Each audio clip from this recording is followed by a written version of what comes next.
दोस्तों, ये कहानी उस समय की है जब हर जगह पर जंग छिड़ी हुई थी। इसी दौरान हम एक स्कूल में रहने वाली 7 लड़कियों को देखते हैं जो कि वहां पर बिल्कुल अकेली रहती थी। लेकिन इन लड़कियों की जिंदगी तब बादल जाती है जब उनमें से एक लड़की वहां पर एक आदमी को ले आई है। तो कहानी शुरू होती है और हमें 1861 का टाइम दिखाया जाता है। हम वर्जीनिया शहर को देखते हैं जहां पर इस समय सिविल वॉर चल रहा था। वहीं पर हमें गर्ल्स स्कूल को देखते हैं जिसे मिस चमन चुस्की नाम की एक टीचर चलती थी। हम देखते हैं कि 1864 तक सिविल वॉर चलने के कारण स्कूल के सभी स्टूडेंट और टीचर स्कूल से अपने घर जा चुके थे। लेकिन वहीं मिस चमन चुस्की और एक और टीचर मिस झपट्टा 5 लड़कियों के साथ अभी भी उसे स्कूल में ही रह रही थी।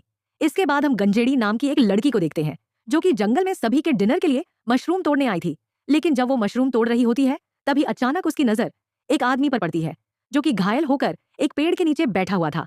अब उसको देखकर गंजेड़ी की फटकार 464 हो जाती है क्योंकि वह दुश्मन सी से था। तभी वो आदमी बताता है कि मेरा नाम दगड़ू दलाल है और दुश्मन सी ने मेरी दबाकर हमारी है जी वजह से है उनसे बचकर यहाँ पर छुपा हुआ हूँ।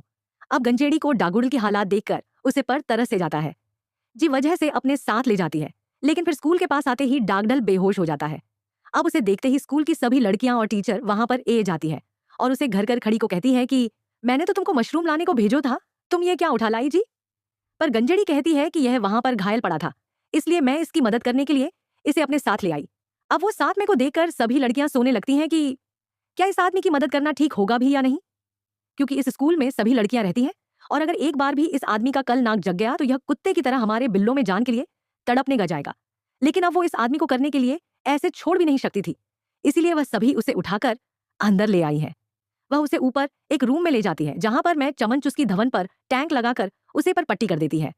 इसके बाद वह उसे रूम में लॉक करके बाहर आई है और सभी स्टूडेंट से कहती है कि जब तक नहीं हो जाता हम इसकी सेवा करेंगे और फिर इसके ठीक होने के बाद हम अपनी इसी के हवाले कर देंगे। लेकिन तब तक तुम छिनालों में से कोई भी आदमी के पास नहीं जाएगा। अब उसकी बात सुनकर सभी लड़कियां वहां से चली जाती हैं। लेकिन उनके जाते ही मिस चमन उसकी चुपके से दगड़ दलाल के कमरे में जाती है और उसकी पेंट उतारकर उसके धवन को साफ करने लगती है। अब दगड़ दलाल का कल घोड़ा देखकर मैं चमन उसकी गम होने लगती है। लेकिन फिर जैसे तैसे करके वो अपने आप को संभालती है। यहाँ पर चमन चुस्की को उसके घोड़े की सवारी करने का मां तो था, लेकिन फिर वो सोचती है कि छोड़ो यार, किसी की बेहोशी का फायदा नहीं उठाना चाहिए। तभी वहां से जाते वक्त में चमन चुस्की की नजर बाहर पड़ती है जहां पर एक सी की टुकड़ी शहर पर गश्त लगाने आई हुई थी। तभी मैं चमन चुस्की उन सिपहिया से मिलने गेट पर जाती है। अब उसे देखकर अंदर सभी लड़कियां घबरा रही होती हैं कि कहानी यह भोसड़ी वाली दगड़ू दलाल के बड़े में इन्हें बताना दे। पर मिस चमन चुस्की उसके बड़े में उनको नहीं बताती और वापस स्कूल के अंदर ए जाती है। इसके बाद हम देखते हैं कि दगड़ू दलाल दिखने में हटा कट्टा मुस्टांडा था और उसका कल घोड़ा भी काफी बड़ा था, इसलिए उसके घोड़े को देखने के लिए रोज एक एक करके सभी लड़कियां चुपके से उसके रूम में आया करती थी। वह उससे